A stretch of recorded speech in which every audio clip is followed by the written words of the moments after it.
Welcome to another presentation from SR Snodgrass as part of our ongoing podcast series. I'm Lenore Seifer, the Director of Human Resources, and today I have a very special guest, our President and Tax Principal, Chuck Marston. We're celebrating an important milestone this year, our 80th anniversary. Welcome to the podcast, Chuck. Thanks, Lenore. It's great to be here as always.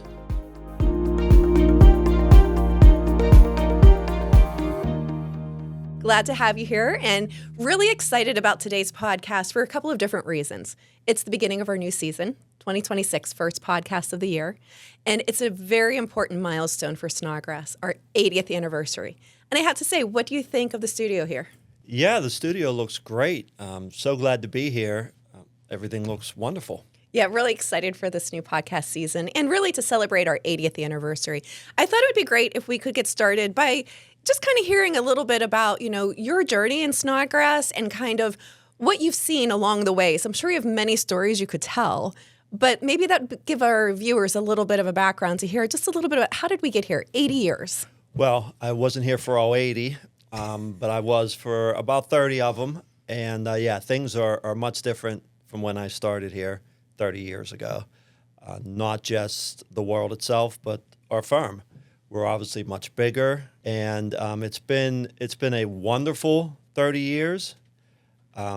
Everything that's happened before that helped us get here, and we're all just really proud of the fact that we've been able to last as long as we have, continue to serve clients as we have, and continue to have a firm filled with just great people, watching them progress in their careers.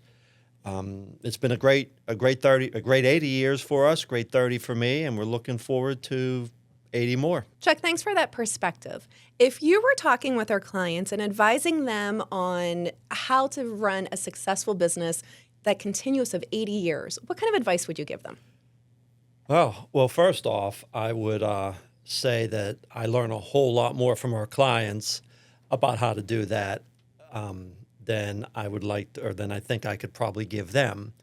However, from what I've learned, from what we've done over the time I've been here and from observing all of the great clients we have, we've always really focused on two main things, and that's take care of the people that work for you and take care of your clients.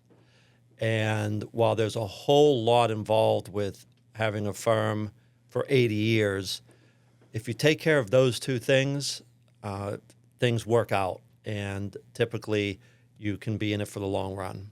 I've seen that throughout my time at the firm and can say that's something that others may try to do as well, and it's not always easy, so kudos to the firm for that. Well, we are very proud of that, and it is one of the main, it is part of our culture.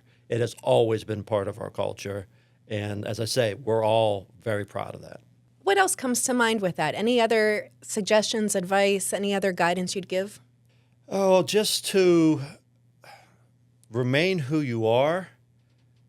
Remember what got you to where you are, but don't be afraid to change as well. You've been on this journey for almost as long as I have here. We've seen a lot of changes outside of the firm that we've had to adapt to. And while you need to adapt to those changes, you need to be able to change along with it. There's also, several things, your culture, your values, they don't change. They're what got you here. And you need to hang on to those very tightly, because I'm sure you've seen examples of companies where when you lose that, things really start to go downhill. I agree 100% with you on that. And a lot comes to mind as you were talking there, and one of them is, remaining who you are. And I kind of want to touch upon that. We've remained independent for 80 years. Not easy. Yeah, we have. Some years it was easier than others, I'm sure. We've seen during my time here, the accounting for the CPA firm landscape changed quite a bit. Mergers and acquisitions were always part of it. Now, obviously, you have private equity out there. Accounting firms have a lot of options now and a lot of different voices in their ears. I always like to say that, when I started here, there were 4 or 5 local firms that looked like us and they're not here anymore. They still exist. They have different names, different structures. We've been very proud of the fact that we have stayed independent. In the world today, as I said, there's always options. There's always different paths you can take.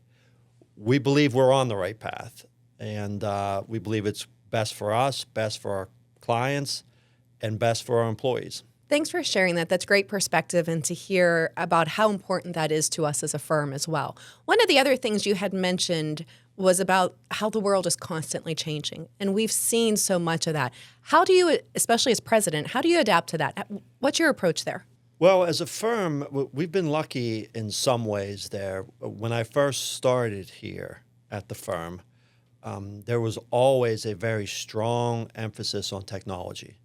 It seems silly now considering how important that is.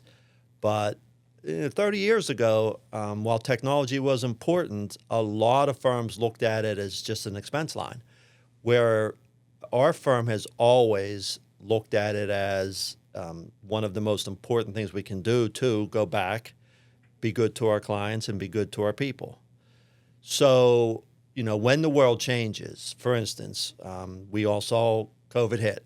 We all saw what that did to everyone, what it did to the workspace. And we were able to make some changes, right away because we had already had the technology in place, not knowing that we were going to need it as much as we did then. And I think that's probably the best advice I could give is that we don't know how the world's going to change. We just know it's going to. And going back to what I said earlier, if you stay true to your values, stay who you are, but be flexible enough and be ready for when the changes come to do what you need to do, I think that's probably the best the best way for you to achieve long-term success, as we have. That's really great advice there. And I've heard a couple of key things throughout your time with us today about, the clients, the growth, the independence, taking care of both clients and employees, but being really adaptable seems to be key as well. So how do you think that's going to go in the future? What's ahead for us? What does Snodgrass look like going forward? Well, I tell you, about the being adaptable, one major change we have seen is we have the ability to learn a whole lot more from people that we bring in right out of school than ever before. They can almost teach us just as much as we can teach them, as long as we're willing to listen to them and give them the opportunity. And I do think, you have AI out there. AI is not going to take our jobs away, as some say, but you are going to have to know how to use it to keep doing your job well. And one of the best resources you have is the young people coming up out of school, just starting their careers. That's why we constantly, as you are well aware of, are trying to make sure we bring in a proper recruiting class every year so that we can get those minds in here. Have we figured out AI completely? I don't think anyone has. But again, we know it is going to change what we're doing.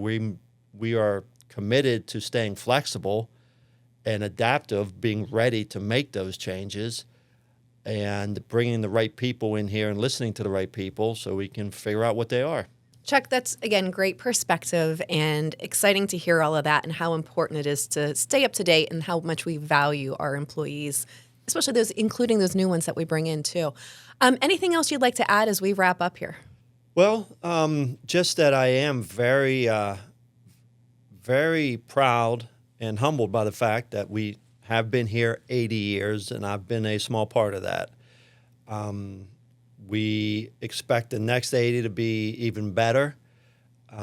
We expect our growth to continue. You and I have seen quite a bit of that over the last 25 years to 30 years, and we've seen nothing but good things ahead. We're up to 4 offices. We do work in just about every state in the country.